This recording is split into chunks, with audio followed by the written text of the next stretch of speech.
você acha? Só abrir aí você... Pode Não, abrir. fala do jeito que você achar melhor. Agora já está gravando. Bom, então, boa tarde, turma, Geometria na Educação Básica. Hoje nós estamos na 19ª aula, dia 19 de julho de 2021, e vamos ter o nosso quinto e último seminário sobre o livro Aprendizagem e Geometria na Educação Básica, a fotografia e a escrita na sala de aula.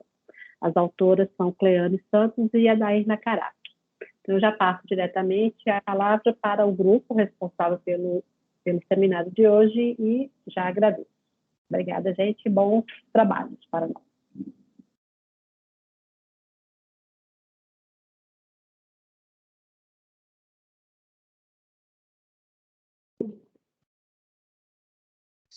deixa eu só voltar aqui.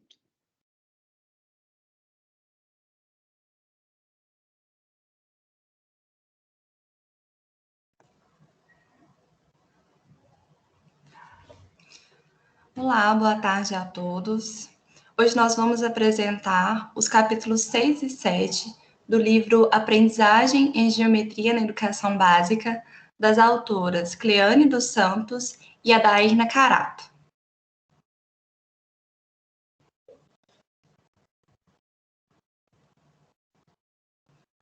O capítulo 6 discorre sobre a leitura e a escrita, produzindo relatos, narrativas e cartas durante as aulas de geometria.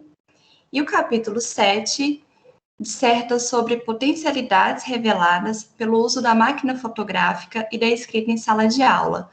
E fala um pouco também sobre o que ficou para as autoras após esse trabalho, relatado no livro que foi compartilhado com a gente. Nosso grupo é composto por Andresa Lima, Ebert Alves, Jeane Silveira, Luana Nunes, Peterson Fernandes e o Anderson Júnior.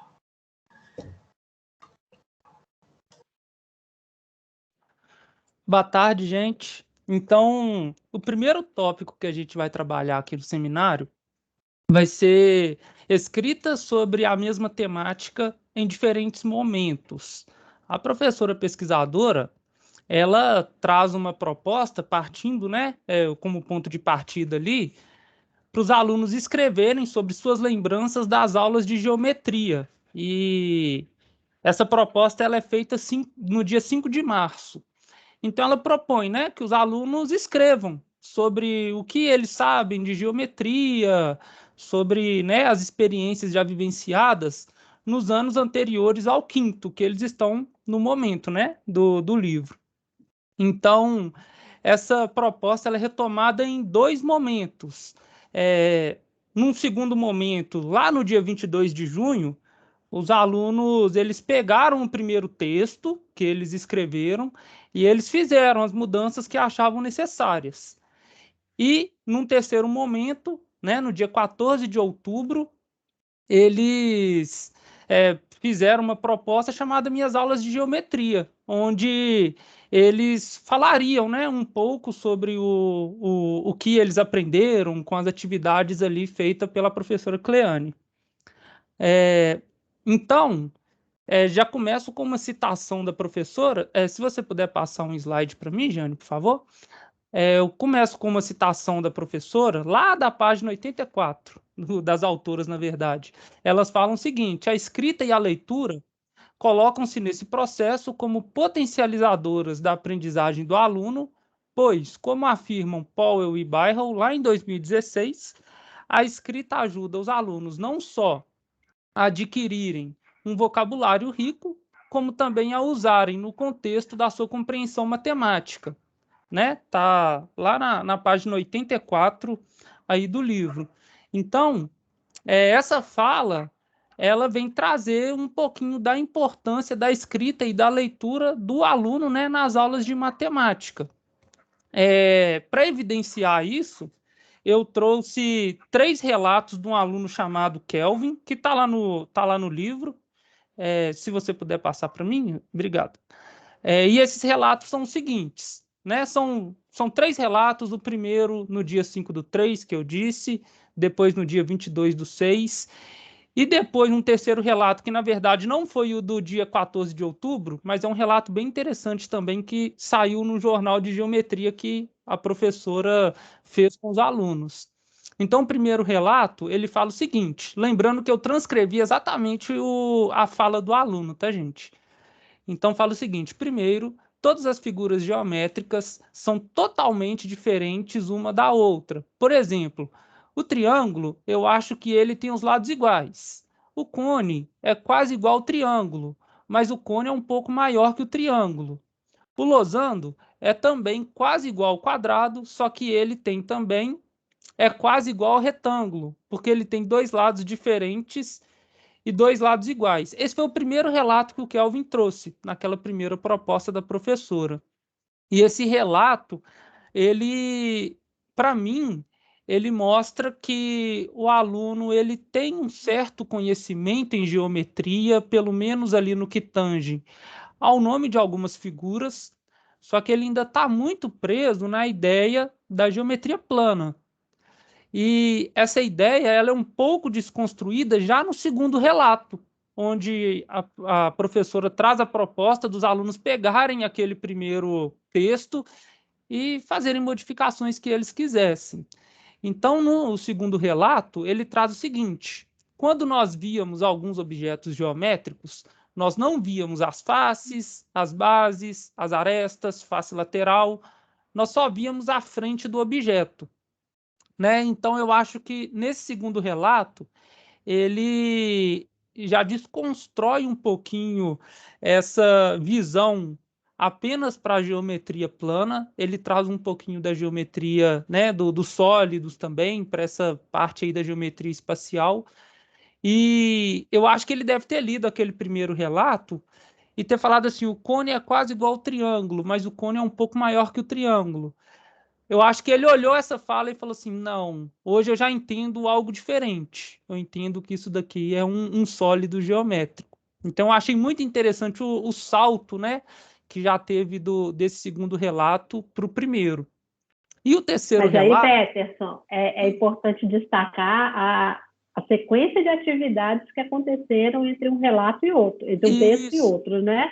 Isso. Porque o propósito aí das autoras é exatamente mostrar os efeitos do trabalho que elas estavam fazendo com geometria nos textos que os alunos estavam produzindo, né? Isso, exatamente. A ideia do trabalho era essa. Né? Ela começou, vamos dizer, a trabalhar a geometria com os alunos no dia 5 de março. Então, foi uma introdução ali do que os alunos conheciam como geometria. Aí ela foi trabalhando, né, foi fazendo atividades com os alunos, e lá no dia 22 de junho, ela quis saber como que estava mais ou menos a ideia da geometria na cabeça dos alunos. Então, a proposta, né, dessa escrita é realmente demonstrar qual que foi a construção, né, do conteúdo geométrico ali na cabeça do aluno, da ideia geométrica, né, não só do conteúdo, na verdade. Então, a ideia é exatamente essa. E no terceiro relato, esse relato saiu numa proposta da professora de criar um jornal de geometria que foi entregue, né, para os participantes ali da matéria e até para os pais dos alunos, que traziam 4 sessões. As sessões eram Você Sabia, Descubra o Enigma, O que é e o Cruza Geométrico. Então, o Kelvin ele fez um relato, né, que saiu nesse jornal da geometria, que no Você Sabia ele fala assim, que o retângulo é um paralelogramo. No Descubra o Enigma, ele traz que a pirâmide triangular tem 4 faces. E o que é, ele traz o que tem, o cone tem base circular. Então, ao longo, né, do ano, você já vê que o aluno ele consegue desenvolver ali uma ideia geométrica bacana, tanto que lá naquele primeiro relato dele, né, ele falando sobre o cone, e agora nesse terceiro relato, depois de todas as atividades feitas, ele já entende que o cone é uma figura sólida, que tem uma base circular ali. Então, há um salto construtivo aí muito interessante. Eu trouxe aqui no slide o depoimento, né, os relatos do Kelvin, mas lá no livro a professora traz também outros 4 relatos. Se eu não me engano, o nome das alunas eram Lourdes, Raquel, Sara e Thaís. E no caso da Thaís, ela até fala naquele relato do dia 5 de março, que ela fala o seguinte: também bem, eu vejo nos supermercados que a laranja é redonda, né? E lá no dia 10 de outubro, naquele último relato, ela traz assim, que as aulas de geometria que a professora Cleane ensinou para mim me ajudou a prestar atenção nas coisas que estão ao meu redor. Então eu acho que essa ideia de trazer um primeiro relato para o aluno entender o que ele sabia sobre certo conteúdo, sobre certa coisa, e depois que toda atividade é feita, ele escrever um outro relato, eu acho que isso aí é uma proposta muito interessante, tanto para o aluno, para ele conseguir identificar o que ele aprendeu ou o que ele não aprendeu, enfim, quanto para o professor, que o professor também consegue ter uma base ali, né, dessa construção dos conhecimentos aí da turma. Então, essa aí foi mais ou menos a perspectiva que eu entendi sobre a escrita com a perspectiva do aluno, né? E agora o Anderson vai falar um pouquinho sobre a escrita também na perspectiva do professor. O microfone estava mutado. Boa tarde, gente. Então, como o Peterson falou, agora nesse momento, eu sou o Anderson, né? E eu vou falar um pouquinho sobre como é que foi a perspectiva do professor olhando para a escrita. E nesse capítulo 6, a gente destacou um subtítulo que as autoras colocam, né, durante o capítulo 6, que é a importância da escuta e do diário de campo em sala de aula. E, para isso, eu trouxe uma citação aqui, retirada do livro, que fala o seguinte: o diário de campo foi utilizado durante todo o processo. Ele possibilita ao pesquisador registrar as suas observações, refletir sobre as ações e projetar a tomada de novas decisões, principalmente quando o pesquisador também é professor da sala de aula. Eu acredito que todo mundo aqui, se talvez não conhecia o que era um diário de campo, talvez teve alguma ideia, e ao longo do capítulo a gente também tem o que seria esse diário de campo da professora, que é justamente onde ela vai anotar, né, as reflexões do que aconteceu na sala de aula, vai anotar qual foi o conteúdo trabalhado, quais foram as ações desenvolvidas, os comentários também dos alunos. O diário de campo é uma ferramenta muito importante e muito útil para o professor e também para o pesquisador, que ele é usado também quando um pesquisador está desenvolvendo algumas pesquisas, eu enxergo ele como uma ferramenta excelente para o professor. E aí a autora destaca alguns pontos de importância. Quais seriam esses? Você passa, por favor, Luana Gianni, por favor. Quais seriam esses pontos que contribuem que são favoráveis quando a gente utiliza o diário de campo? Como eu falei, a gente recorda os acontecimentos que foram vividos na sala de aula, né? A gente sabe que muitas das vezes não dá para poder relembrar tudo o que aconteceu em sala. E o diário de campo é uma ferramenta muito boa para o professor, para ele recordar o que aconteceu, quais foram as falas que foram ditas ali durante a aula, quais foram os momentos ali vividos. Ele também serve como uma autoavaliação do professor ou do pesquisador, para ele se autoavaliar na perspectiva de: será que as estratégias que eu estou tomando são as corretas? Será que o mecanismo que eu estou fazendo, as atitudes que eu estou tendo, eu posso repensá-las? O diário de campo vai funcionar como uma autoavaliação.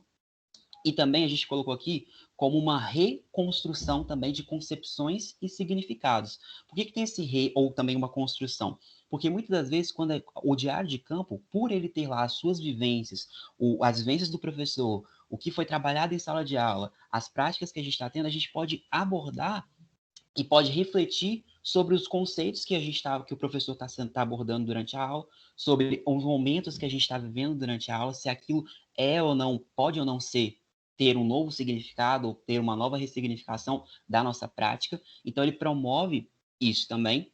e a oportunidade de criação de estratégias para melhorar o ensino-aprendizagem, que foi um dos pontos que mais para frente eu vou destacar, que foi uma parte que a professora pesquisadora conseguiu propor uma atividade muito bacana para os meninos revisitando esse diário de campo. Eu só queria levantar uma coisa que a gente discutiu no grupo, e foi muito interessante quando a gente chegou nessa parte, quando a autora fala as autoras falam da importância da escuta e do diário de campo na sala de aula, porque foi unânime a ideia de que, tipo, o diário de campo é uma ferramenta muito boa para o professor, mas por ser um diário, né, ele vai estar lá escrevendo, inclusive no livro tem relatos datados de quais são as falas de algumas partes retiradas do diário de campo da professora, e a gente ficou falando assim, poxa, é uma ferramenta muito útil, mas e o tempo para essa? Em que tempo que nós usaríamos, que o professor teria para poder escrever esses relatos? Porque muitas das vezes a gente sabe que a carga horária do professor ela costuma ser um pouco intensa, e aí eu fiquei me questionando e fui atrás procurar saber se existia algum momento que era disponibilizado para a sala de aula em que o professor poderia fazer essa escrita, e o mais próximo que eu cheguei de ter um momento para isso foi a criação, uma recente conquista dos professores das prefeituras e das escolas estaduais, que é o HTPC, que é o horário, não sei se todo mundo conhece, eu, por exemplo, só conhecia como horário de projeto, que a minha mãe é professora da EMEI, e ela me falava que ela tinha esse horário na escola que ela trabalha. Mas o que é o HTPC? É um horário de trabalho pedagógico coletivo. Foi uma conquista recente que os professores têm um certo horário, no caso são acho que 2/3 da carga horária do professor é destinada às aulas, a aulas com alunos, né, a sala de aula, e 1/3 desse horário é dedicado a seria uma prática pedagógica coletiva, né? Ele pode muito bem ter esse momento para trocar experiências com outros professores, fazer o planejamento de atividades, que é o exemplo que acontece com a minha mãe, por exemplo, ela, no horário de projeto, eles planejam quais são as próximas aulas.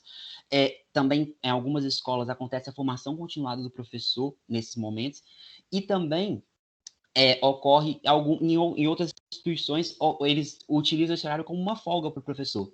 Então, acaba não sendo, tipo, não tendo, por ter, e outras também utilizam como reuniões, utilizam esse horário para reuniões pedagógicas, então não é algo assim que é diretamente destinado ao diário de campo.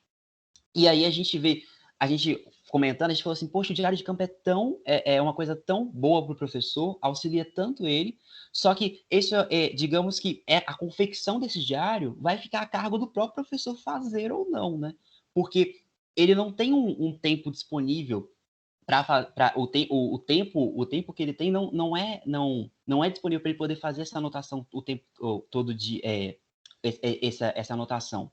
Então, a gente falou assim, poxa, é muito interessante, só que a gente se depara, né, com aquele desafio que a gente sabe que a vida de professor tem, né, que é justamente o tempo que escorre pelas nossas mãos. Até as autoras citam isso mais para frente também. Mas eu vejo isso, eu até tinha comentado também que no semestre passado a gente talvez algumas pessoas até já fizeram a disciplina de estágio, e a professora Terezinha, ela pede para que a gente faça relatos do que acontece no estágio, que seriam como se fossem esses diários de campo. Eu tive uma experiência de dar a aula, e aí naquela semana eu tinha que fazer um diário de o que aconteceu na sala de aula, e com o diário de campo, e com esse relato, né, que eu fiz, que se assemelha muito ao diário de campo, eu consegui perceber ações minhas, refletir ações minhas, que eu falei assim, cara, isso aqui eu posso levar para algumas outras aulas mais para frente que deu certo com os alunos. Isso funcionou e eles interagiram e gostaram bem. Teve outros momentos que na minha escrita eu olhei e falei assim, poxa, isso aqui não ficou legal, isso aqui eu falei de um jeito, eu acho que os meninos não entenderam, ou o conceito que eu achava que ia funcionar na cabeça dos meninos não funcionou. E aí o diário de campo permite tudo isso, a gente recordar e refletir a nossa própria prática, né? Fazer uma autoavaliação e uma reflexão dos conceitos que a gente está abordando. Jussara levantou a mão, agora que eu vi. Você quer completar? Levantei. Pode falar, É por favor. para falar sobre o diário de campo também. Muito bacana o seu relato aí, que ele tem bem as propósito, né? Não é só fazer um registro, tipo, para constar, olha, eu sei o que eu fiz, né? Mas ele tem esse potencial, como você bem relatou, de promover uma reflexão sobre a própria prática, de transformar essa prática, porque o escrever, como as autoras defendem o tempo todo, o fato, a escrita, ela reconstrói o nosso conhecimento, né? Vygotsky fala isso, né? Mas o diário de campo, ele vem também de um procedimento de pesquisa no campo das ciências sociais, né, de maneira geral.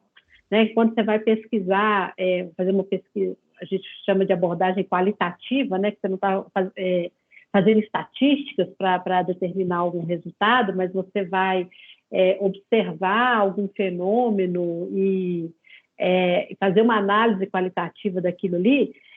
Um dos instrumentos mais usados é o diário de campo, né? Por exemplo, se você vai, no caso da educação, se você vai observar a prática de algum professor, você vai relatar nesse diário de campo o que você está observando ali, né? A observação não se reduz a assistir, né? Você presencia, participa daquele fenômeno ali que você está estudando e, ao mesmo tempo, você registra isso no caderno de campo. Então, também reconhecido como um procedimento de pesquisa qualitativa. E tem um pessoal que trabalha com formação de professores que fala do professor reflexivo, do professor pesquisar sua própria prática, etc., que leva um diário de campo para a prática do professor, para a prática docente, que é bem isso aí que você relatou, que aconteceu com você, Anderson. Né, que é uma maneira de refletir sobre a própria prática e de construir o conhecimento experiencial, né, a partir das suas próprias reflexões e escritas. Muito bom. Eu achei isso fundamental. Não, obrigado você por contribuir. Eu achei isso fundamental. Tipo, quando a autora... Eu entendo que ali ela estava participando de uma pesquisa também, né? Durante o livro. A ideia era... Ela estava como pesquisadora, além de como professora, estava como pesquisadora. Mas eu falei... Aí, o nosso grupo pensou assim, cara, isso é muito importante para a nossa prática, esse professor reflexivo. E a gente refletir sobre as nossas próprias atitudes na sala de aula. E aí o diário de campo é uma ferramenta para isso.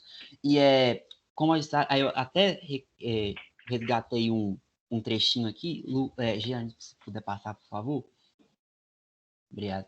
Que é justamente falando sobre isso.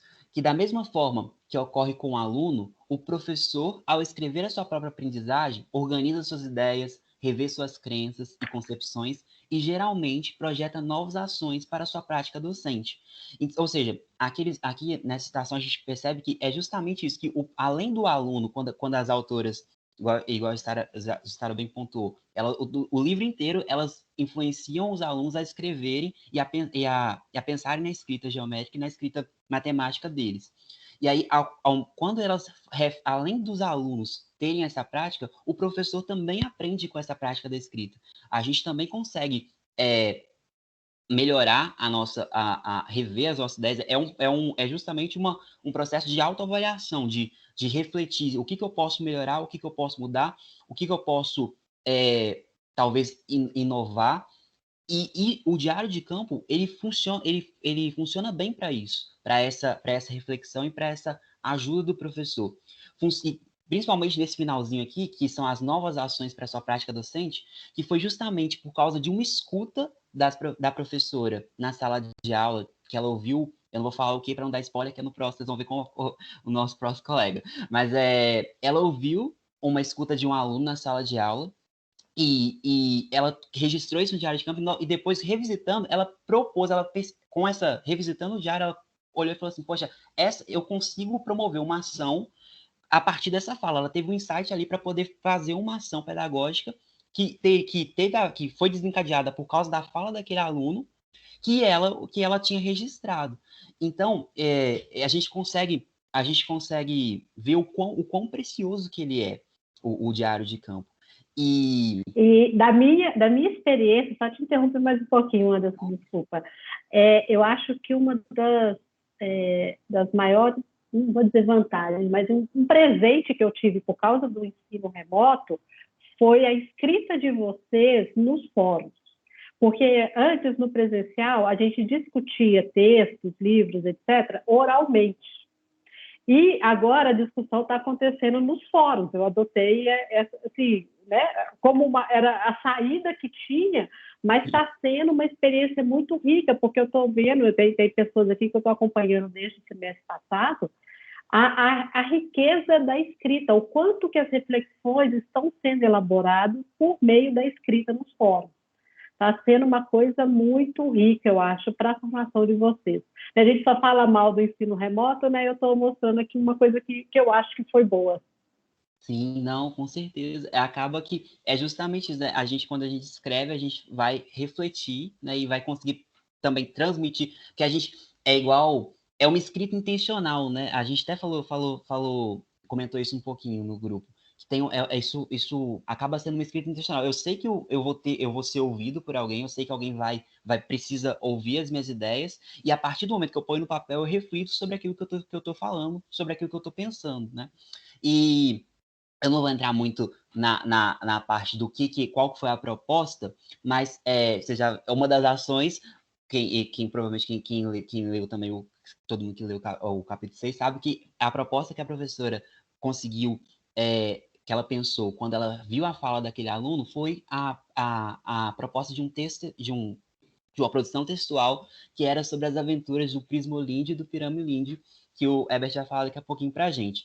Só que, para frisar uma coisa, além dessa proposta, elas, como a gente citou, elas sempre incentivavam a escrita dos meninos. E aí existia na escola um projeto pedagógico criado em 2008 pela escola, que era as histórias valiosas da escola. Que a intenção era criar um livro, que na verdade era uma coletânea de textos dos alunos, e essa coletânea de textos, ela serviria para os alunos para eles poderem, com os próprios textos deles, eles teriam, depois, no final do ano, um acesso aos melhores, no caso seriam acho que os melhores textos da escola, ao longo do ano, e aí cada um teria como se fosse uma mini bibliotecazinha, porque ela relata que nem todos tinham acesso a acervo de livros em casa, tinha uma quantidade de livros, eu acredito, em casa disponível para leitura.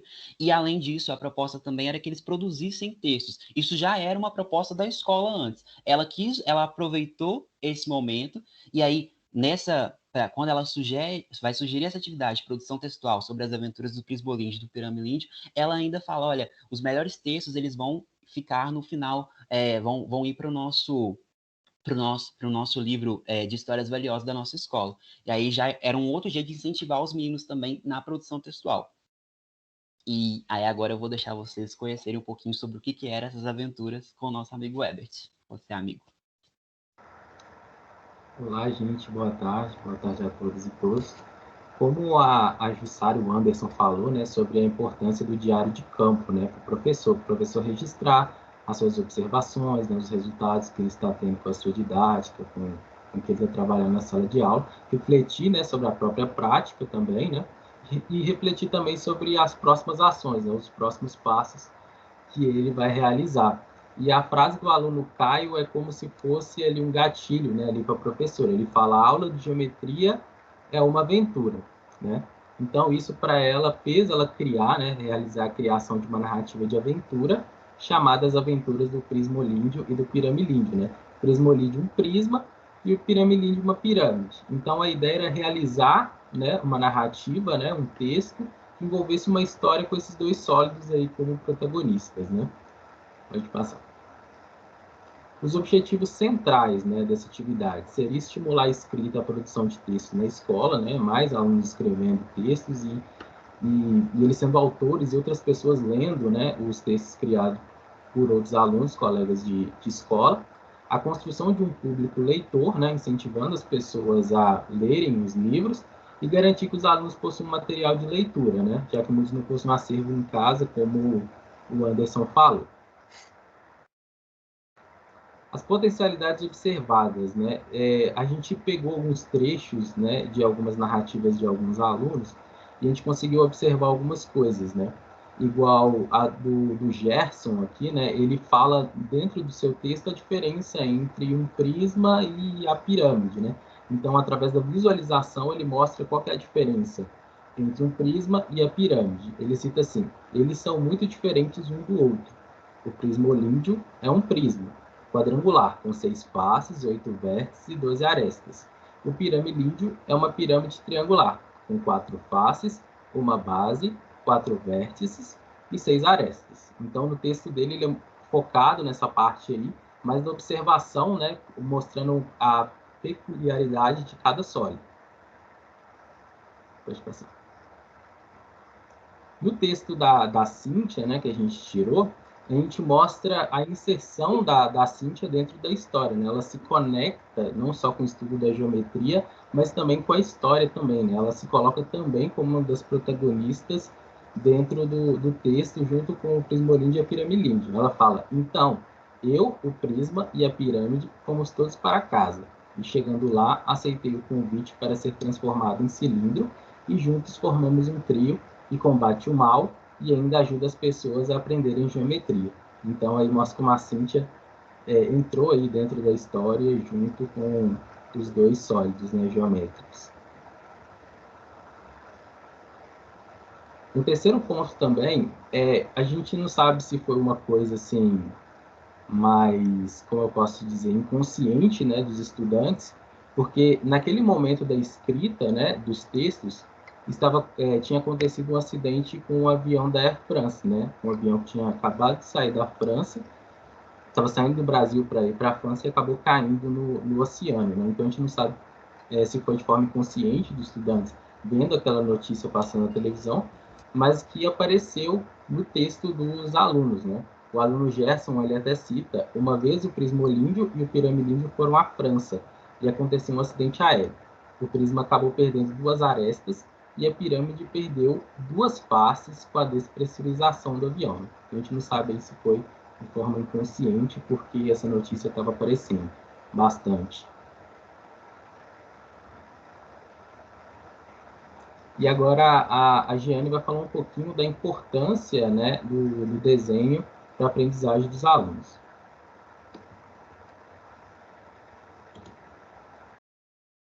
Sem áudio, desculpa. Se alguém levantar a mão e quiser falar, eu vou pedir para... Pode me interromper, porque eu não vou conseguir ver como eu estou apresentando, está em tela cheia, tá bom?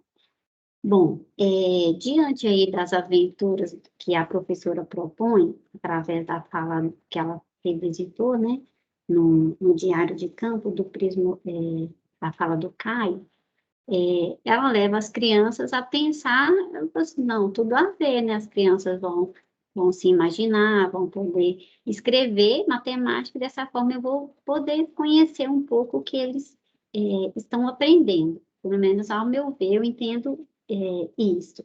Então, dando continuidade, ela gostou muito dos textos, ela, pelo que eu entendi, superou muitas expectativas dela, inclusive a minha. Na hora que eu li, eu achei muito interessante o enredo que as crianças trouxeram, a apropriação, tanto que a Cíntia, ela quis fazer parte da história, ela quis entrar no mundo da geometria e quis fazer com que as pessoas gostassem de geometria. E isso mostra que ela começou ali naquele momento ter uma certa, eu vejo como uma afinidade mesmo na matéria, chegou a ser prazeroso, ela acredito que eles conseguiram aprender de uma forma leve e prazerosa. E as atividades que a professora Cleane propõe, a gente consegue muito ver a construção da elaboração do movimento, né, conceitual deles, que eles conseguem absorver todas essas coisas que eles foram aprendendo ao longo do semestre. Aqui, nesse slide, eu quero falar especificamente da importância do desenho, porque ela deu continuidade, como ela gostou tanto das histórias, ela viu uma outra oportunidade de pedir às crianças para desenhar as suas próprias histórias. Esse aí é um desenho da aluna Cíntia. A gente consegue ver aí o pirambolídeo e o prismolídeo, e ela lá no fundinho, lá como cilindro. Então, ela se incorporou na história. O desenho possibilita que as imagens mentais sejam construídas e o conhecimento geométrico seja desenvolvido e sedimentado. A gente consegue, até o momento, nos nossos estudos, principalmente quando a gente fala de...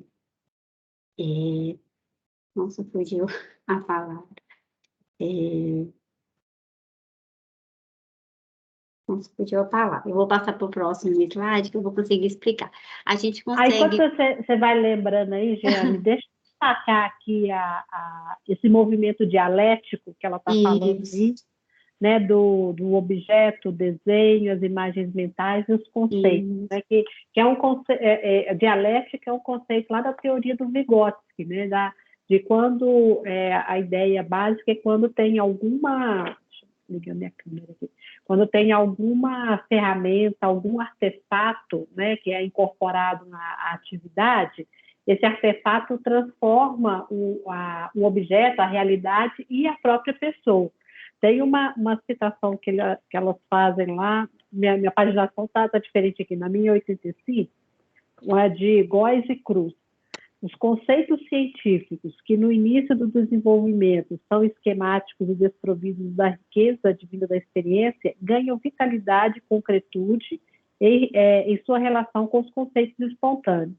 Por outro lado, ou seja, né, o que é científico vai ganhar um novo significado a partir dos conceitos espontâneos do que as crianças conhecem. E, por outro lado, as características do processo de construção de conceitos científicos transformam os espontâneos em termos de sistematicidade e reflexividade. Então, as crianças começam a olhar para o mundo concreto de uma maneira diferente a partir do contato com os conceitos científicos. Então, o concreto elabora o científico e o científico transforma o concreto. Isso é bem essa dialética, essa ideia aí do Vygotsky. E nessa parte que você está falando do desenho, Jeane, ela faz essa síntese toda aí, né? Que o desenho, o objeto, as imagens mentais vão dar suporte para a formação dos conceitos. Então, são elementos mediadores, né, que nesse movimento dialético possibilitam o desenvolvimento do pensamento geométrico. Então, é aquilo que eu falo para vocês, elas mostram muito a teoria funcionando na prática da professora Cleane, né, que foi uma das coisas que eu destaquei na aula passada, um dos motivos de eu gostar desse livro. Elas mostram a teoria funcionando. Né? Aí, não sei se era uma dessas coisas aí que você queria lembrar para falar. Obrigada a você, Jota. Era sobre o pensamento geométrico, né? Que eu quero falar que aqui no próximo slide. Ai, meu Deus.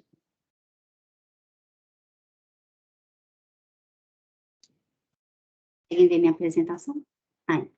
Saiu para mim. Está todo mundo vendo a apresentação? Sim. Ah, tá. É justamente isso, que com o pedido dela, né, de fazer essas imagens, essas imagens é um importante instrumento, né, para a elaboração conceitual, e justamente objetivando o pensamento geométrico das crianças. Segundo pais, são imprescindíveis... Filha, dá licença, mamãe. Eu só vou te dar isso. Tá bom. Porque você...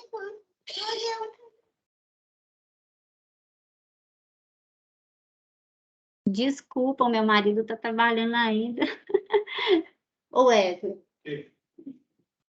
Sai fora daí, cara. Não, Quer saber, não? Ai, gente, desculpa. que vozinha mais fofa. Ai, me perdoe. A gente já fica tenso falando, aí vem a criança para ajudar. Tá valendo, Jeane, tranquilo, sem problema. Segundo pais, então, são imprescindíveis para o pensamento geométrico 4 elementos. É exatamente o que a Jussara disse, que a Cleane, ela traz para o livro dela, né, ela demonstra que a teoria funciona. O livro dela é todo referenciado. Então, assim, eu vejo que tem vários outros livros ali, citados por ela, que a gente precisa ler e precisa revisitar. O Paes fala dos 4 elementos que são importantes para a criança ter a formação dela, do pensamento geométrico. Do pensamento geométrico, ou seja, é o desenho, o objeto, né? O desenho, a imagem mental e o conceito. Isso tudo vai ajudar a criança a ter a formação dela do pensamento geométrico. E isso tudo foi desencadeado ao longo das atividades que ela foi propondo para as crianças. A gente consegue ver, igual na sala do Kelvin, o movimento que as crianças fazem, ou seja, elas começam a ter a apropriação da geometria em si. Bom, a criação da escrita. O estudante reflete sobre o conteúdo e sua aprendizagem. Ou seja, quando a gente vai escrever, ou a gente vai escrever uma redação, alguma coisa assim, se a gente não está lendo um livro igual a gente está lendo a Cleane, a gente está fazendo a nossa abstração da leitura, igual a Jussara falou do fórum, e para a gente se expor lá no fórum, né, para colocar a nossa opinião, nosso pensamento. E aqui a gente consegue ver que as crianças estão conseguindo aprender geometria. Elas estão abstraindo aquelas atividades que têm acontecido, está ajudando elas a aprenderem. Como a Cleane fala para as crianças que vai ter um leitor, né, que vão ter outras pessoas que vão ler, então os estudantes têm aquela preocupação e têm aquela motivação e aquele encorajamento, eles são encorajados a ampliar o seu conceito, a escrever melhor, a escrever de forma que eles consigam passar para as pessoas, né, buscam o vocabulário correto, sendo encadeado, mesmo sendo uma aventura, tem aquele encadeamento de ideias geométricas, porque ela propõe isso para ele, não é um texto qualquer, não é uma aventura qualquer, é uma aventura onde ela consegue ver o movimento de aprendizagem dos alunos. Outra coisa que é muito importante para a gente observar é o movimento de elaboração de conceitos geométricos, que a gente consegue ver na escrita das crianças. Então, assim, foi uma criação muito rica, né? É uma tarefa muito rica, porque ela trabalha, né, com diferentes formas de linguagem, tem a textual, a linguagem geométrica, eles começam a falar das faces, das arestas, você vê que eles apropriaram daqueles conceitos que ela vem trabalhando desde o início, né, com eles. E isso é muito interessante, que a gente vê que está sendo, pelo menos o meu sentimento, né, que muitas vezes a geometria, ela assusta as crianças, e da forma que ela trouxe de uma forma que ela está conseguindo ensinar, ela está conseguindo mudar o pensamento geométrico das crianças, as crianças estão conseguindo ter uma visão do espaço, elas estão conseguindo ver que não existe um triângulo em si, né, lógico que existe um triângulo, mas ele está ali adequado no nosso espaço, e que enriquece para elas, abriram a mente delas, tanto que os desenhos das crianças não são desenhos planos, a gente consegue ver que eles já têm dimensão, elas conseguem dar dimensionamento, isso para uma criança, imagine quando eles estiverem lá no 8º, 9º ano, de certa forma a gente consegue ver isso.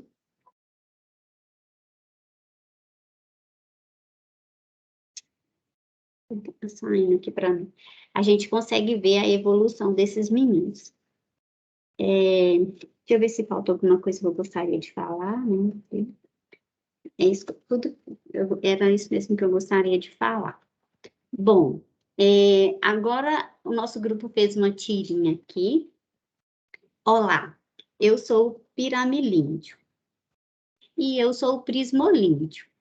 Fomos criados pela professora Cleane. Agora é sua vez de criar seus personagens e sua aventura. Sejam criativos e utilize seus conhecimentos geométricos. Agora, a gente gostaria de propor para vocês, a gente vai dividir vocês, a gente vai separar vocês em salas e a gente vai dar 15 minutinhos para vocês fazerem uma aventura da forma que vocês quiserem, ou um diálogo, ou um texto, só que não pode ser algo muito grande, porque 15 minutos não é tanto tempo assim, a gente até gostaria de dar mais tempo, mas a gente não pode. E a gente gostaria que vocês apresentassem para a gente no final da história e que, assim, que vocês utilizassem de conceitos geométricos, criassem personagens do jeito que vocês acham, o grupo de vocês julgarem que seria relevante e seria, de certa forma, também divertido, mas trazendo os conceitos que a gente vem aprendendo aqui. Se quiser relacionar com a disciplina também seria muito interessante, mas nós vamos deixar para vocês pensarem e eu vou tirar a apresentação por enquanto e depois enviar no grupo para a gente, fazendo favor. Eu vou distribuir o pessoal aqui. Alguém gostaria de falar alguma coisa? Tem alguma dúvida? Não? Então tá. Daqui uns instantes vocês estarão em salas.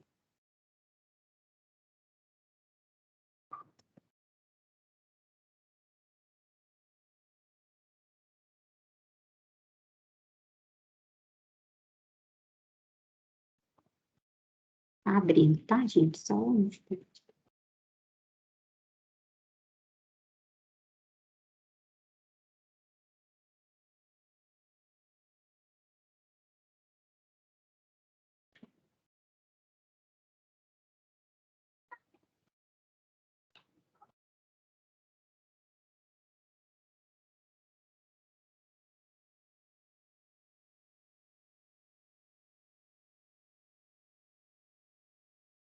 Eu tô, como Vivian e chegou, Vivian, você tá aí ainda? Tá aqui mostrando para mim que tá te movendo para a sala, tá? Aí ela foi. Ai, gente, meu filho tinha que entrar aqui logo na hora. Relaxa, eu acho que ela é muito compreensiva. Foi super tranquilo. Não, eu já estava nervosa. Como é que foi? Eu devo ter falado tudo ruim. Não. Ela mandou até um coraçãozinho. Gente, deixa eu falar duas coisas com vocês. Primeiramente, desculpa pelo atraso, né? Foi correria, tentei fazer os dois ao mesmo tempo, deu mais ou menos. E a outra coisa que eu queria falar era que se não der tempo, eu posso abrir. Tempo, gente. Eu posso abrir para os meninos falarem, tipo assim, se não der tempo deles montarem a carta, eu posso pedir para eles falarem ao invés de escreverem? Eu acho que deveria, porque, olha só, já são 17h58.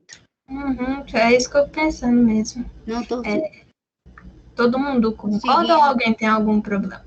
Eu concordo. Por mim é super tranquilo. A gente pensou que ia sobrar tempo, eu tô achando que vai faltar. Misericórdia. Mas aí, então... gente, peraí que o pessoal tá mandando mensagem aqui. A Vivian não tá conseguindo usar o microfone e eu não sei como é que faz.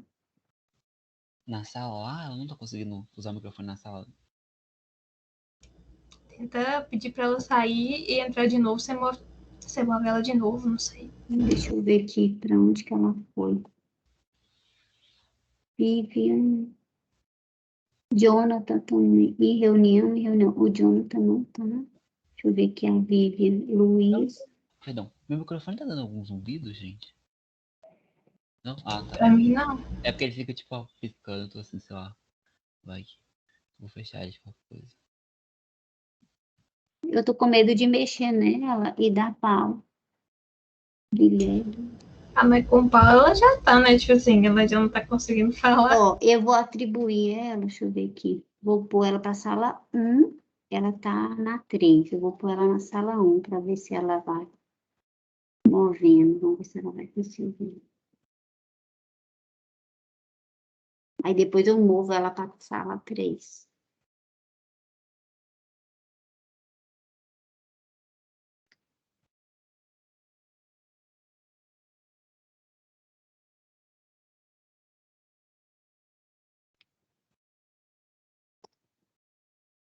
Aí agora eu joguei ela para a sala 3 de novo. Vamos ver se vai dar certo. Eu joguei ela na 1, joguei ela na 3 agora.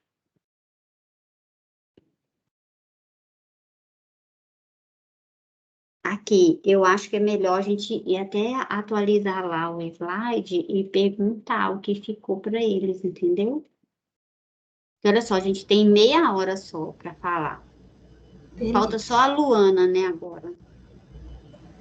Eu e a Andresa, eu acho. Eu também falo ainda. Tem quantos Pois é. meninos? Tem quantos meninos? Tem quantos minutos que os meninos estão na sala? Eu vi que eles vão sair de lá às 6h13. Então tem 4 minutos. A minha fala, eu acho que vai ser bem 6h13, rápida. né? Então, olha só, 6h13, olha. Isso, 6h13 eles saem. Se mudasse lá, ao invés de escreva, descreva com o que ficou. Vocês querem que eu mexa aqui? Eu consigo também, eu tô com ele aqui aberto. Ah, então tá, pode mexer, então. O que vocês acham? Olha, tá ficando assim. E para vocês, o que ficou? Descreva para os futuros leitores ou não? Ou só se fosse para você o que ficou? Só Tipo assim, descreva o que ficou do livro, não sei. posso. Descreva o que ficou para você do livro. Então aqui, ó, deixa eu mudar. O que ficou para você do livro? Não sei se vocês estão conseguindo com o negócio lá aberto. Vê se assim tá bom, gente. Quer compartilha? Não. A Jean tá com ele lá no fundo. Eu compartilhei aqui. Vou lá nele, peraí.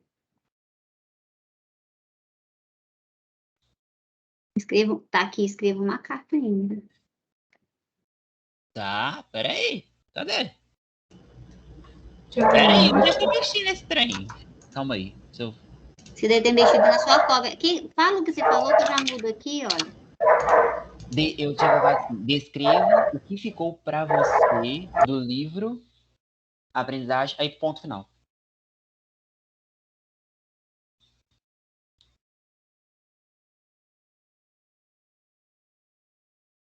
Livro aprendizagem na educação básica. Aí põe aqui. Boa. Ai, que coisa. Por que no meu não tinha mudado? Assim, tá bom, Andresa? Pode ser, pode colocar para você. Para você. Ô, G, olha o slide 26. É porque tá no slide 26.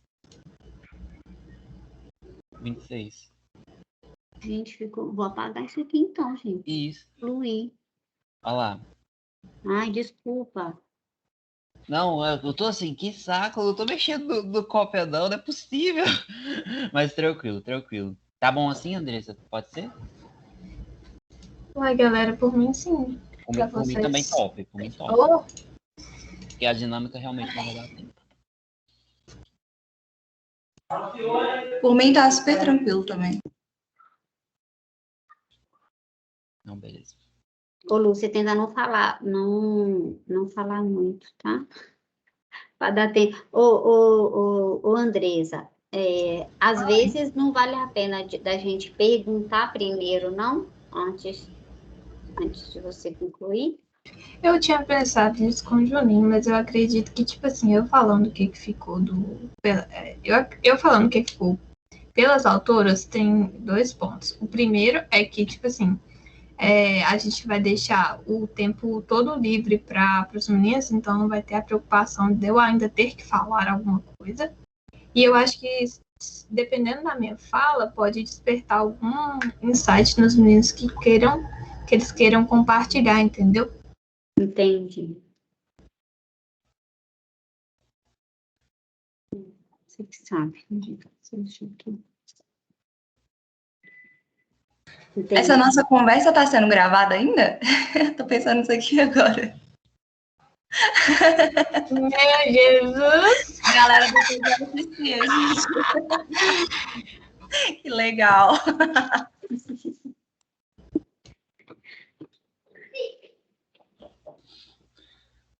Agora vai todo mundo ficar. Mas aconteceu um problema técnico, né? A gente apesar de duas dinâmicas, não vai dar O pra problema fazer. é o tempo. Né? Tudo Sim. bem. Bom que a gente é dinâmico, a gente resolve problemas rapidamente. Isso, eficiência. Ah, não, mas isso é normal, gente. Na apresentação, todo mundo que vai apresentar um trabalho. Só que eu não consigo, como eu tive que apresentar a tela cheia, eu não consegui ver o horário para ver se a gente estava adiantado, estava atrasado.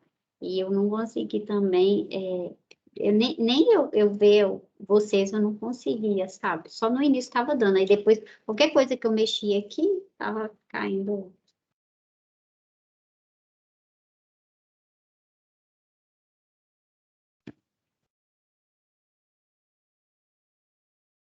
Não, tá tranquilo. Passa muito rápido, olha para você ver, né? São 18 e 6, É 18 e 3, é 18 e 13. 3, né? Tem O 7 problema é que a gente nem pode esperar muito, porque conta do tempo, né?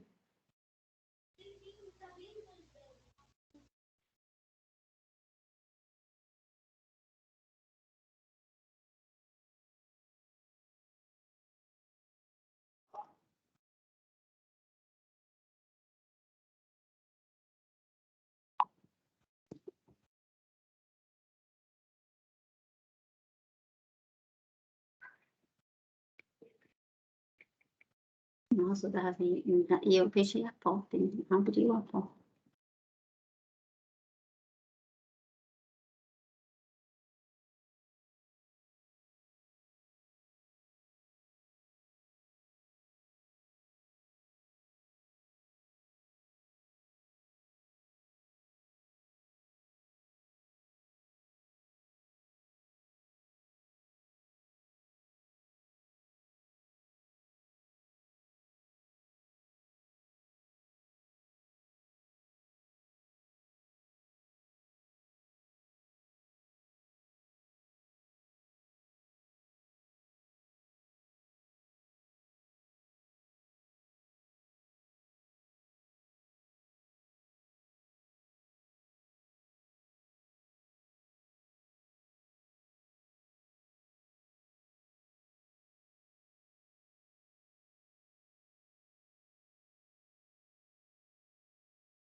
Eu vou só mandar uma mensagem aqui no grupo, falando que falta 3 minutos.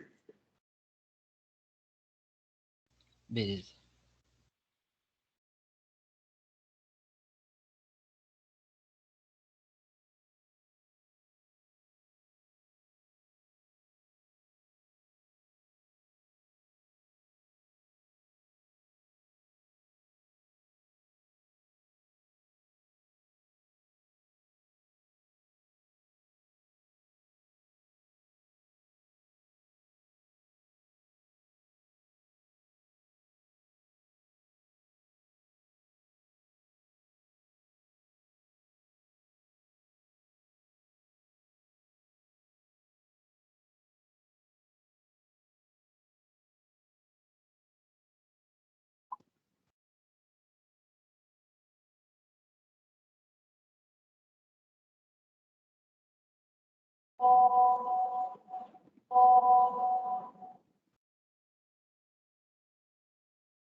É porque eu mandei, acho que tá no Canva, pelo menos pra mim, tá aparecendo o Canva, tipo, desapresentado, entendeu?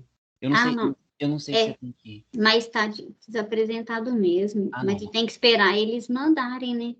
Eu vou não. voltar. Aí, deixa eu ver se alguém já mandou alguma coisa no grupo. Tô de olho lá. Você vai colocar, não vai? Eu Posso. vou voltar um anterior. Aí, na hora que você falou assim, já pode mudar, Giane, que o grupo 1 já tá lá, tá? Beleza. Aí, eu vou aqui pôr em forma de apresentação.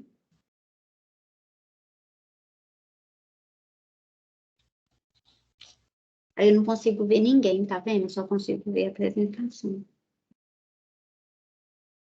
Entendi.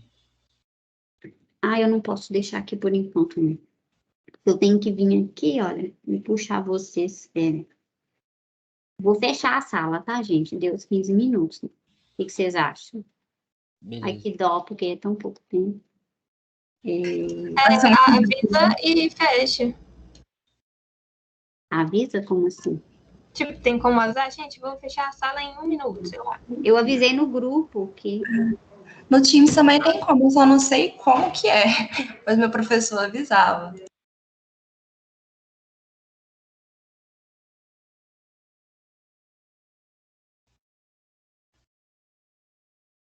Eu não sei onde faz.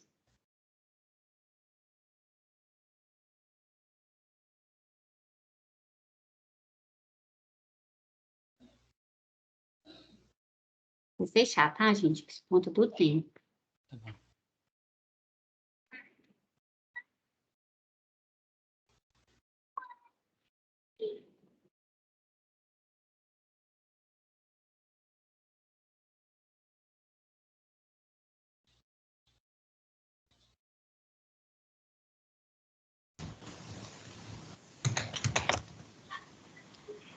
Me perdoem, eu não sei avisar que a gente está fechando. Eu até coloquei aqui no grupo. Mas a gente recebe um aviso, Giane. Recebe? Recebe. Que bom. Daqui a 10 segundos você será removido.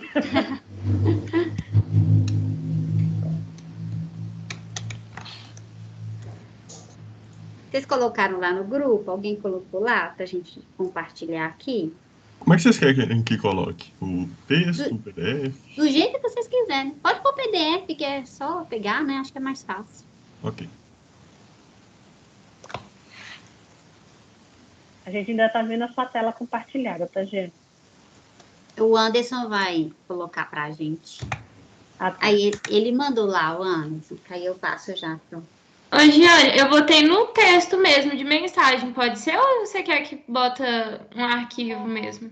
Não, do jeito não tá ótimo, Júlia. Tá bom. Tá ótimo. Pode passar, o Anderson, hein? Deixa eu voltar lá. Eu vou só aumentar aqui. Aí a gente já vai falando pra gente não perder.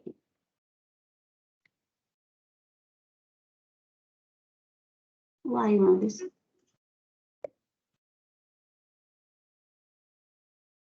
Ainda não deu, Anderson. Coloca a imagem. É porque o que acontece? Ele veio, como eu copiei o texto e coloquei lá, deixa só eu diminuir. Tá. Tá um pouco grande. Aí, ó, pronto. Agora acho que vai dar pra ler. Isso. Só aumentar ele aqui. Ixi. Dá pra você diminuir mais. Isso. Aí coube. Mas ainda não. Ah, agora ficou. Pronto. Quem que gostaria de ler? Do grupo, né? Eu posso ler. É o meu grupo da Jussara e da Yandra. Uhum. E daí, tinha o Vicente também, mas ele caiu. E aí a Vivian, ela passou pela gente em algum momento, aí a gente resolveu fazer uma história sobre ela. Era uma vez um ponto chamado Vivi. Vivi era um ponto dinâmico, nunca ficava muito tempo parado em um mesmo sólido. Ela gostava muito de passear pelo plano, mas tinha dificuldades de transpor as arestas de um sólido. Um certo dia, foi parar em uma esfera. Ficou muito contente, pois poderia passear por toda a sua superfície. Decidiu que iria, então, explorar algumas formas sem arestas. Prismolíndio e piramilíndio foram, portanto, completamente ignorados. Explorou, em seguida, o touro e a elipsoide. Ficou muito encantada com a elipsoide e percebeu que poderia, com ela, fazer um zeppelin. Com o dirigível criado, podia agora explorar todos os sólidos voando sobre as arestas. Nossa, que lindo! Gostei demais do texto de vocês. Qual foi a experiência para você escrever? Assim? Em pouco tempo a gente sabe, né? Mas vocês gostaram? Qual foi o sentimento? Assim, alguém gostaria de falar alguma coisa?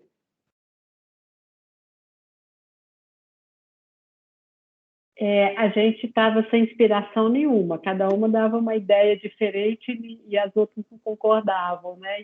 E aí, de repente, a Vívia chegou no grupo e falou assim, olha, eu vim parar aqui. Ah, mas eu estou me tirando, eu já vou embora, tchau para vocês. Aí a gente falou assim, olha, geometria dinâmica, a Vívia é um ponto dinâmico.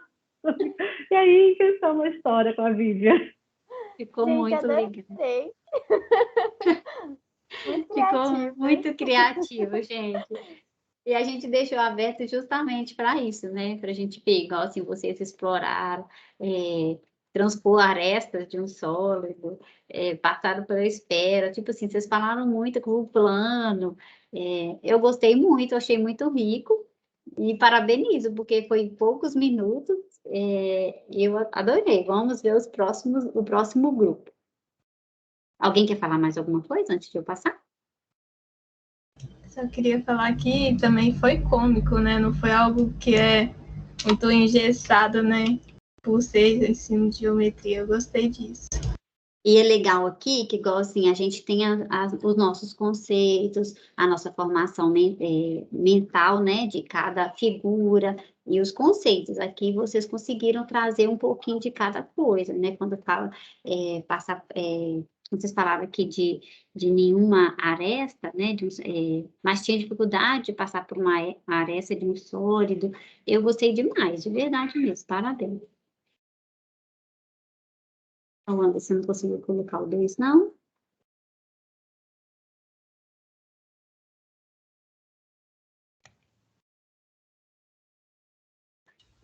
Apareceu? Ah, atualizou. Atualizou. Que susto. Assim, ai, não é possível que o Gavão não me atualizou. Atualizou.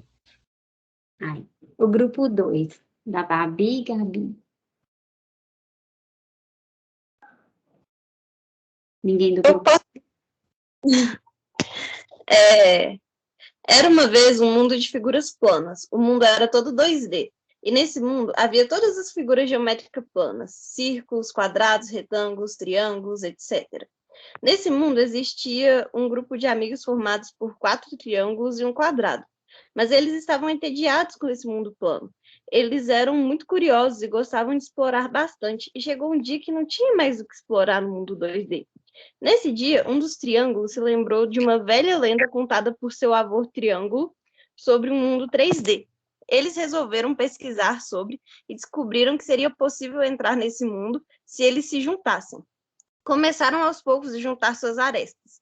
E depois de muito tentar, eles conseguiram se tornar uma pirâmide de base quadrangular.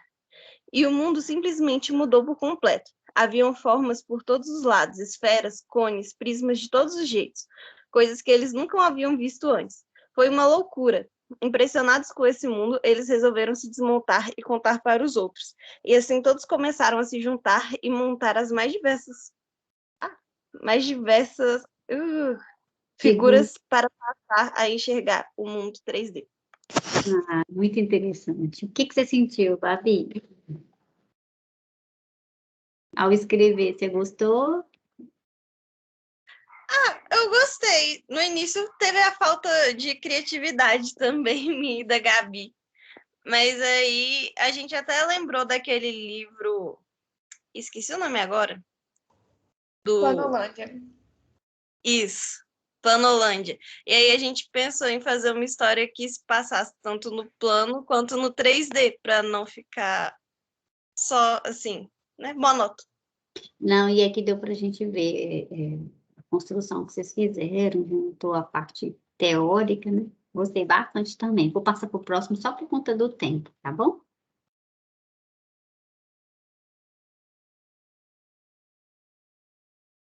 Quem gostaria de falar? Eu leio. É uma história do Parabolídeo, Esferôncio e Elipseno. Haviam 2 amigos, o Parabolídeo e o Esferôncio. O Parabolídeo era um paraboloide elíptico cheio de altos e baixos, enquanto o Esferôncio era uma esfera. Entretanto, o Esferôncio não se sentia bem consigo mesmo. Vivia conversando com seu amigo do peito sobre como gostaria de ser um elipsoide. Mal sabia ele que, na verdade, ele já o era por dentro. Certo dia, após realizar as medidas de seus raios, Esferôncio e Parabolídeo perceberam que, na verdade, ele não possui apenas um raio, mas sim 2, reconhecendo como um elipsoide e definiu seu nome como Elipseno. Parabolídeo, seu amigo do peito, estava com Elipseno a todo momento. Muito interessante também, Lucas. É Lucas mesmo, né? Não estou dizendo o nome, não. Estou só pela voz. Muito interessante. A gente consegue ver aqui que os vocabulários aqui estão bem ricos, né, gente? A gente não vai falar de esfera, de elipse. A gente consegue ver que é tudo que vem à nossa mente, é tudo que está ali guardado, ainda mais nesse pouco tempo que a gente deu para vocês. Então, a gente vê que essa construção geométrica que a gente vem, desde os tempos que a gente estuda, é importante, porque quando a gente vai escrever qualquer coisa, principalmente nesses momentos assim, é onde a gente vem resgatando essas coisas que estão construídas na nossa mente. Eu gostei bastante e gostaria de agradecer vocês pela participação. Então, vamos passar um pouco para frente aqui. Agora eu vou passar a palavra para a Luana, tá, gente? Ela vai falar um pouquinho para a gente sobre a escrita e carta. Pessoal, também amei a dinâmica, amei as historinhas, arrasaram. Vocês estão de parabéns, obrigada pela participação. Então, as autoras também falam sobre a utilização de cartas como comunicação de ideias. Os alunos da professora pesquisadora Cleane foram convidados a escreverem cartas para coleguinhas que ainda iam cursar a disciplina. Eles poderiam escrever essa carta e marcaram um dia para esses coleguinhas que receberam as cartas responderem, e os colegas que quisessem também, os alunos que quisessem, podiam escrever para amigos imaginários. O autor Cury diz que em sala de aula, o desenvolvimento de atividades que permitam a comunicação dos alunos permite a construção de um ambiente de aprendizagem solidário, cooperativo, em que os alunos vão se apropriando da linguagem matemática à medida que descobertas e dúvidas são socializadas nas atitudes de ouvir colegas e professor e expor suas próprias ideias. Então, baseadas nisso, ao final da matéria, do ano letivo, de todas as experiências, as alunas convidaram os alunos a escrever essas cartas. E o resultado foi, assim, muito promissor, porque os alunos conseguiram expressar todas as experiências dele, o quanto eles tinham gostado. Houve um intercâmbio de informações, e os alunos compartilharam que haviam tido aulas práticas com a câmera fotográfica, muitas aulas haviam acontecido fora da sala de aula, e isso mostrou a motivação dos alunos após estudar aquela matéria, aquela disciplina, e mostrou o quanto que foi interessante a professora inovar. Todas as inovações fizeram os alunos ficarem extremamente animados, empolgados e felizes após ter tido contato com todo aquele conhecimento. A gente trouxe, dentre várias as cartinhas expostas no livro, a gente escolheu a da Raíssa, e que escreveu para a coleguinha Miriam, e que teve a resposta da coleguinha. Eu vou ler para a gente rapidinho. Ela escreveu assim: cara amiga, eu estou mandando essa carta para te falar sobre o que aprendi com a professora Cleane, e te avisar, se você cair com ela, você vai ter uma sorte danada. O meu grupo de geometria era o G2. As pessoas do meu grupo é o Lucas, Luiz, Gustavo e eu. Também teve vezes que não foi em grupo, foi individual. Mas uma coisa que eu achei interessante foi a confiança que a professora deixou à máquina fotográfica. Cada dia de aula de geometria, a gente tinha uma produção de texto diferente e interessante.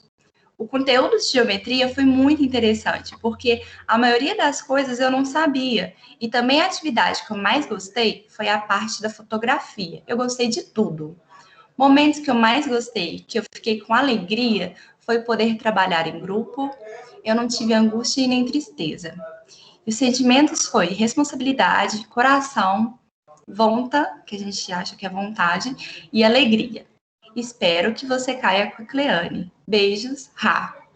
E a amiguinha Miriam respondeu: Rá, gostei muito dessa carta sobre a geometria. Gostei e achei muito interessante. Eu sei que vou cair com Cleane. Essa carta quer também dizer que você na 4ª série aprende geometria. Geometria, gostei de saber sobre geometria.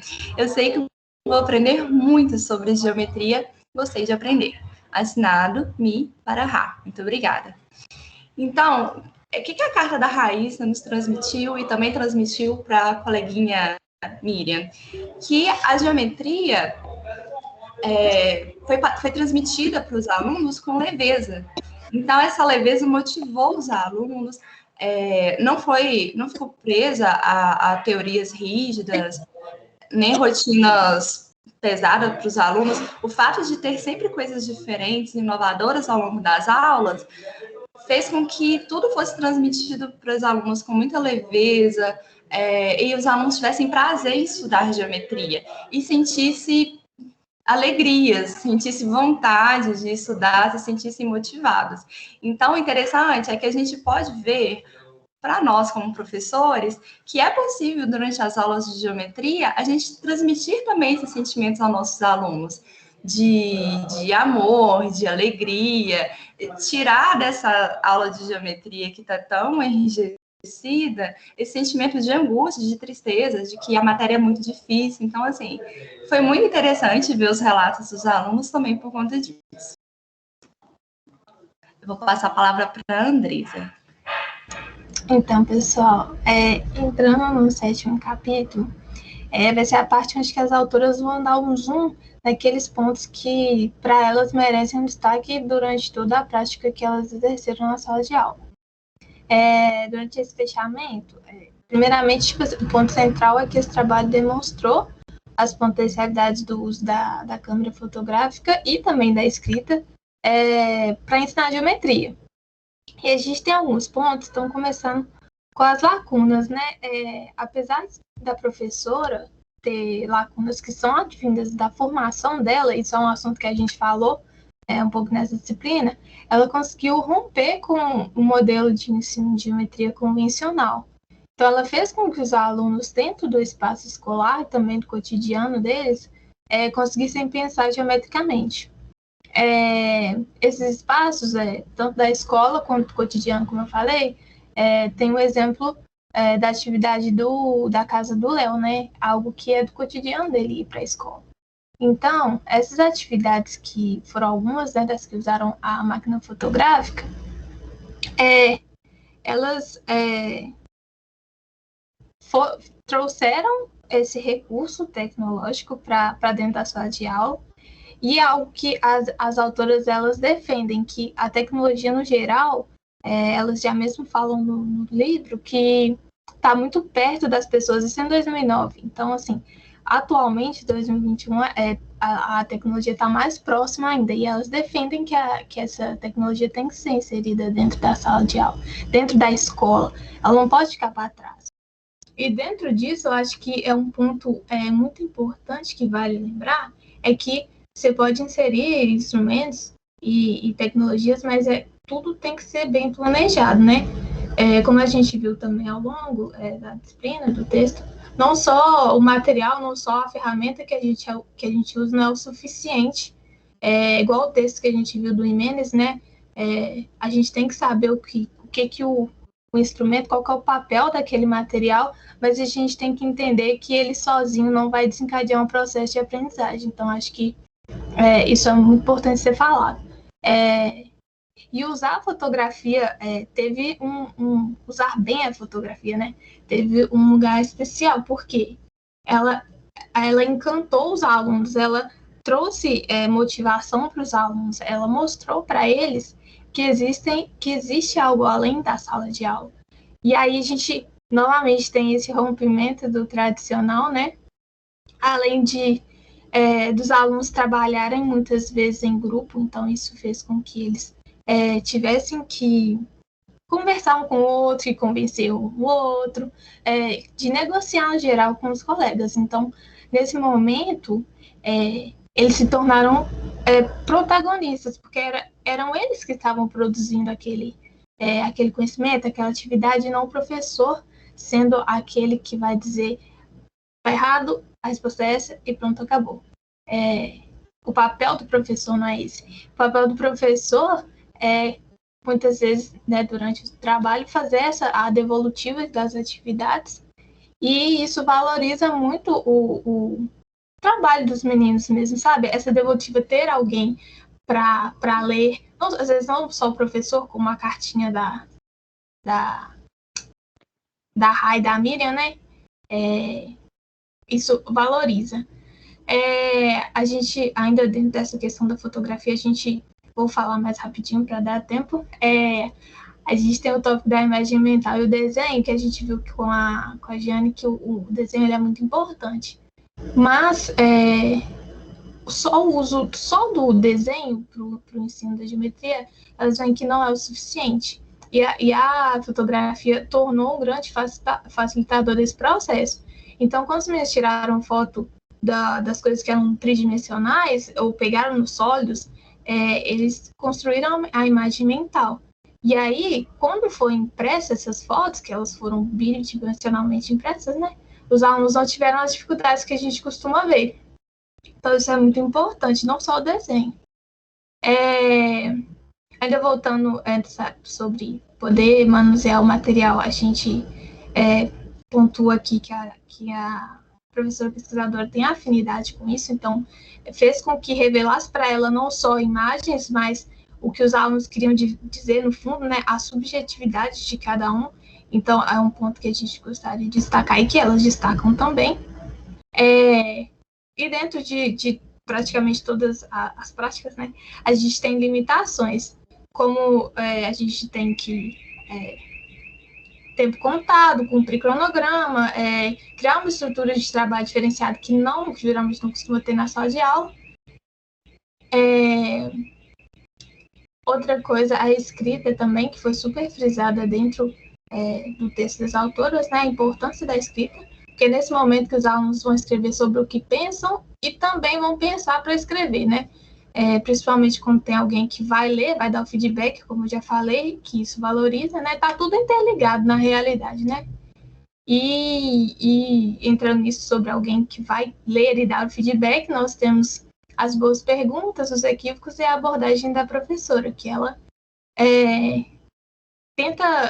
pela escrita, ela pode ter a reflexão sobre as práticas dela, sobre os equívocos dela e sobre a melhor forma de abordar alguma situação dentro da sala de aula. Por fim, elas falam que vou pegar a frase certinha aqui, no finalzinho do livro mesmo. Elas falam que gostaríamos de destacar que aqui fizemos uma interpretação possível do movimento vivenciado. Cada leitor fará a sua leitura, a sua fotografia e a sua interpretação. Pode passar, Juninho, apresentar. E aí, dentro disso, são poucos minutos, mas a gente gostaria muito de abrir para vocês, para vocês dizerem o que ficou para vocês sobre o livro, sobre as práticas, sobre qualquer coisa que vocês queiram falar. O que ficou para vocês? Nesse momento, a gente queria abrir, se vocês quiserem falar alguma coisa, algum sentimento, alguma angústia, igual eu vi no fórum, né, que é o medo. Eu ainda não trabalhei com isso, ainda não tenho contato. É momentos todos de vocês, gente. Eu vou parar de compartilhar, tá? Pra gente incluir todos. Calma, tá, gente? Muita gente tentando falar ao mesmo tempo. Tem que ser de cada vez. Um de cada vez, por favor.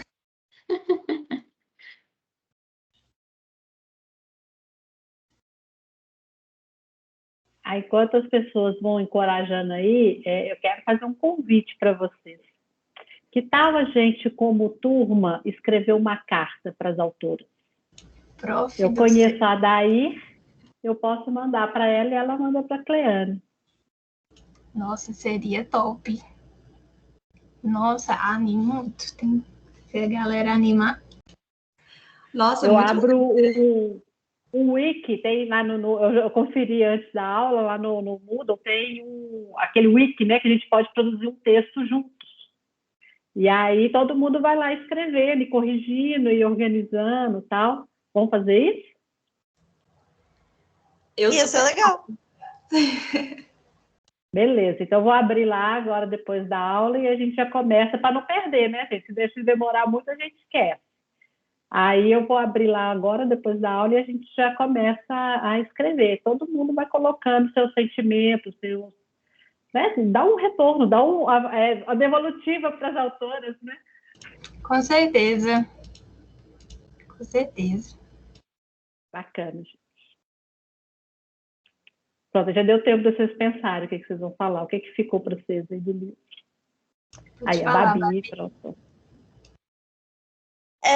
Que sobre a tecnologia na sala de aula, isso é algo que, não sei, se é porque eu já tive aulas com a Jussara também e tal, isso eu já vinha pensando desde antes, mas a questão da matemática escrita era algo que eu nunca tinha pensado, eu achei bem importante, elas frisaram bastante também, né, e não sei, na minha cabeça, eu não penso em matemática como um aluno escrevendo o que ele pensa de determinada coisa, mas ver isso e ver como que isso pode ser didático, assim, ajudar a gente a trabalhar, eu achei bem bacana.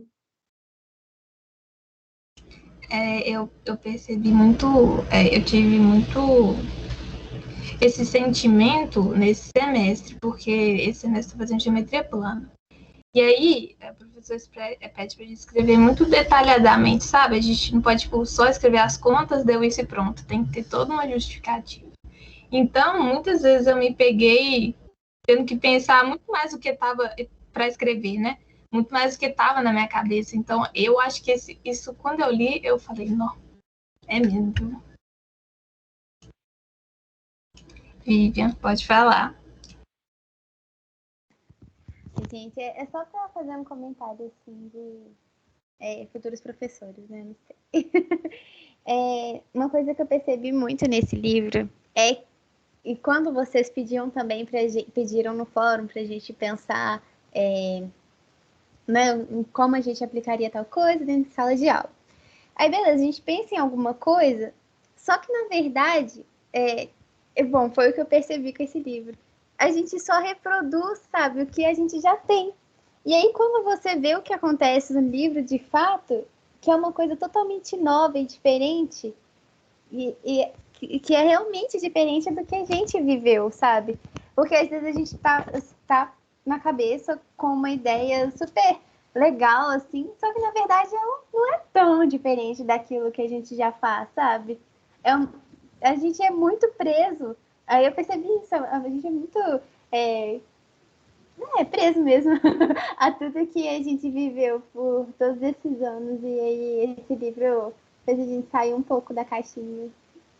Um pouco não, bastante. Completando a Vívia, é diferente e é muito eficiente para a aprendizagem de geometria. Sim. A gente vai vendo, elas vão mostrando, né, os vários estágios de alguns alunos, eles evoluem tanto na geometria quanto na escrita. Nossa, é muito bacana isso, né? Agora, imagina a visão geométrica que esses meninos não passam a ter do mundo, né, a partir dessa experiência. Nossa, isso é muito, muito rico. Com certeza. Outro dia me peguei pensando assim, eu faço matemática, eu tenho facilidade com matemática. Aí eu fico pensando, na época de escola, eu tive o mesmo ensino dos meus colegas e, tipo assim, eu penso, eu consegui aprender, né? Tipo assim, consegui entender muito mais que alguns outros colegas. E aí eu fico pensando, quanto mais será que eu teria aprendido se fosse uma prática diferente dessa, sabe? Eu fiquei muito pensando nisso ultimamente e perguntei quanto mais meus colegas teriam aprendido, sabe? Eu acho que essas práticas esses livros, esses textos, são muito para mostrar para a gente e para, igual a Vivian falou, né, tirar a gente um pouco da caixinha.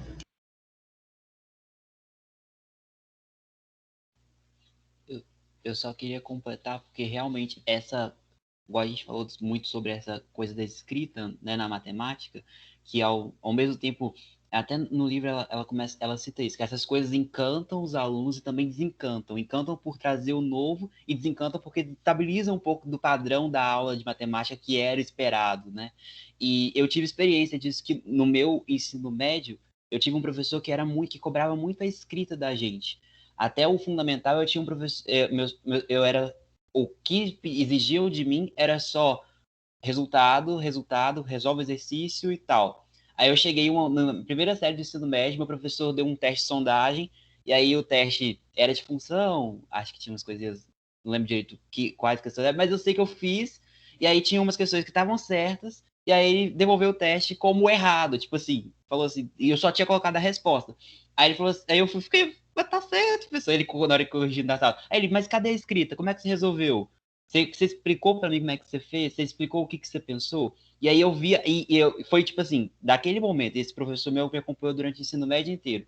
Ele foi muito importante para já ir criando isso em mim, na questão de a gente precisa trabalhar. A escrita é uma forma de trabalhar a matemática e muitas vezes a gente acha que está totalmente desassociada, que não tem nada a ver. E aí o livro reforçou muito isso em mim, de tipo, que a escrita é importante e que eu, como professor, que eu consiga mostrar para os meus alunos que isso é importante. Porque ele mostrou para mim que era importante. Né, que eu fui vendo que também, se eu não. No começo eu ficava assim bolado, porque eu falava assim, poxa, não dá para. Eu tinha feito a questão. Aí depois que eu fui entender que não é assim, o que eu tô escrevendo ali, alguém vai ler, alguém precisa entender. E até para mim mesmo, saber se eu tô entendendo as coisas, se aquilo que eu tô fazendo faz sentido, tá coerente, eu preciso expressar isso. E aí ele cobrava isso da gente, eu achei isso muito bacana o livro trazer, porque eu me relembrei disso, desse momento que eu tive.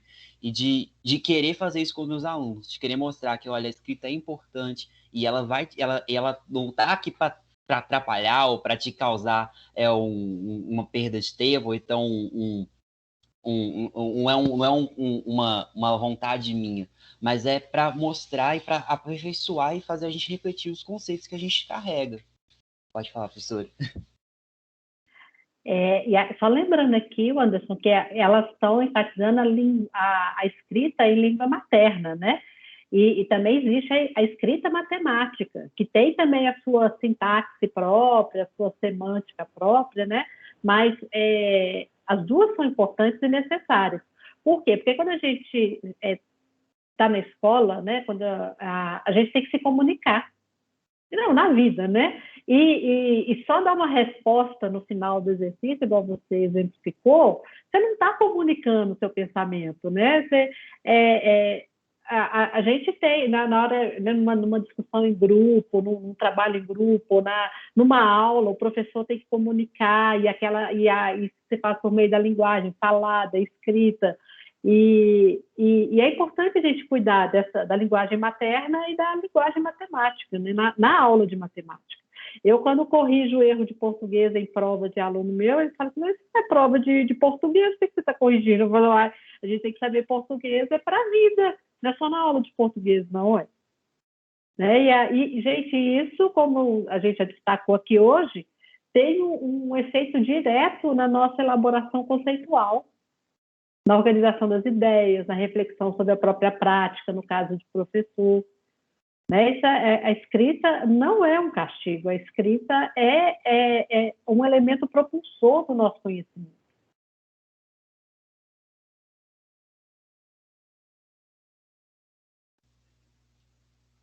Exatamente, eu também concordo isso, professora.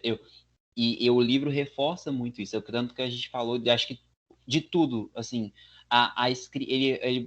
justamente, a escrita, ela é o tempo todo reforçada nisso, e a gente vê o tão, como o Andrés colocou, que ela é muito potencializadora. É justamente para a gente se comunicar e também entender o que eu estou pensando, como às vezes refletir, às vezes algum conceito não estava correto, ou aprimorar os conceitos, né, como vai acontecendo com os meninos, o movimento dos conceitos deles. Eu acho isso muito incrível. A princípio a gente fala assim, meu Deus, vai dar trabalho, mas vale a pena, vale a pena. Tudo que é bom, acho que dá trabalho mesmo. E isso está acontecendo com a gente aqui também na disciplina, né? Com todos os artefatos que estamos usando, o Moodle, os artigos, a escrita nos fóruns. Nós estamos aprimorando também o nosso conhecimento da educação matemática, desenvolvendo o nosso conhecimento. E eu eu me incluo nisso, porque eu nunca saio igual de uma disciplina da forma que eu entrei. Eu não sou imune a isso, né? A disciplina me transforma também, né? E aí eu vou colocando as coisas para a gente discutir de acordo com o perfil da turma, de acordo com quando eu fiz a enquete, né, para saber, né, a preferência, porque isso depende do perfil da turma, né? Eu não tenho essa disciplina, eu já dei várias vezes e todas as vezes diferentes. Eu começo, né, mais ou menos igual, e aí a coisa vai tomando seu rumo de acordo com a turma. Jeane. Eu gostaria de falar que isso foi uma coisa que a gente discutiu muito quando a gente estava falando, discutindo do nosso trabalho, justamente isso. Era tanto que o Peterson deu uma ideia da gente escrever uma carta, um relato da gente, como a gente era antes da disciplina e o nosso pensamento hoje.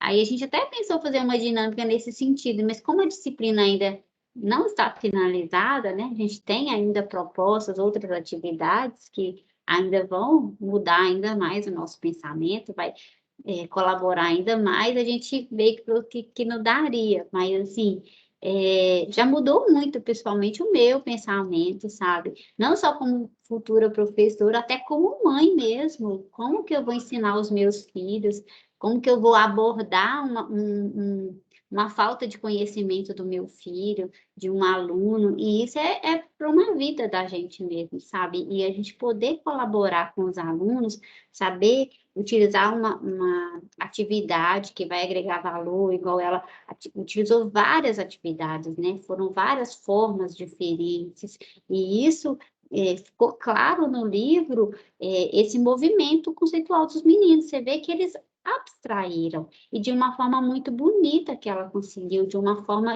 que eu amei a fala da aluna, eu não senti tristeza, aquilo ali mexeu tanto comigo, porque sei lá quantos % dos alunos têm trauma com matemática. E se eu ouvir um aluno assim, em momento nenhum eu senti tristeza, isso é algo muito forte, assim, é algo assim que a gente tem que buscar com embasamento teórico, com atividades direcionadas, com abordagens devidas, que até a professora falhou, né, em uma das abordagens, que ela deu a resposta direta para a aluna, falando que era um quadrado. Então, assim, mudou muito a minha cabeça, desde que eu entrei na disciplina e até hoje. E é gostoso esse movimento, ver esse movimento na gente. Eu consigo ver esse movimento. E o nosso grupo conseguiu ver esse movimento, assim, entre nós, integrantes, a gente conseguiu ver esse movimento. E é gostoso. E é uma forma prazerosa da gente ver que a gente está mudando, está saindo daquela caixinha para uma caixinha com mais espaço, vamos dizer assim, sabe? Com novas ideias, que a gente vai chegar numa sala de aula não preparados. Eu nunca dei aula, eu sei que eu não vou chegar lá preparada, mas eu sei que existe um livro de McLean com N referenciais teóricos que eu vou poder ler, vou poder estudar, vou abrir ainda mais minha mente e vou chegar na sala de aula. Talvez não vou estar preparada com a prática, mas vou estar embasada teoricamente para executar tarefas direcionadas, entendeu? Eu gostei muito disso, tenho gostado bastante. Não só eu, posso falar pelos meus colegas, que foi algo compartilhado aí para a gente. Não percam isso, escrevam. Aproveita para escrever para as autoras essa experiência aí. Porque é uma experiência compartilhada aqui entre a gente, né? Isso é muito bacana, gente. Eu sou suspeita para falar. Eu acho que a coisa mais gostosa que tem é trabalhar com formação de professores e ver o crescimento de vocês. É muito bom. Vocês se sentem seguros, né? Preparado, a gente nunca está completamente preparado, né? Mas a gente se sente seguro. Eu sei que eu tenho condições de fazer isso, né? Eu costumo falar, eu devo ter falado para vocês, mas toda primeira aula numa turma, para mim, eu tô tensa, porque é uma coisa nova, é um grupo novo, então eu não sei como é que vai ser ali, né? Dependendo desse primeiro encontro, pode ser uma experiência de não prazer para todo mundo, né? Então tem que ser um pouco muito cuidado numa primeira aula, né? Depois a gente relaxa e diverte junto, né? Muito bom. Bom, então eu acho que é isso, né, gente? Alguém gostaria de falar? Porque a gente não está deu tempo também.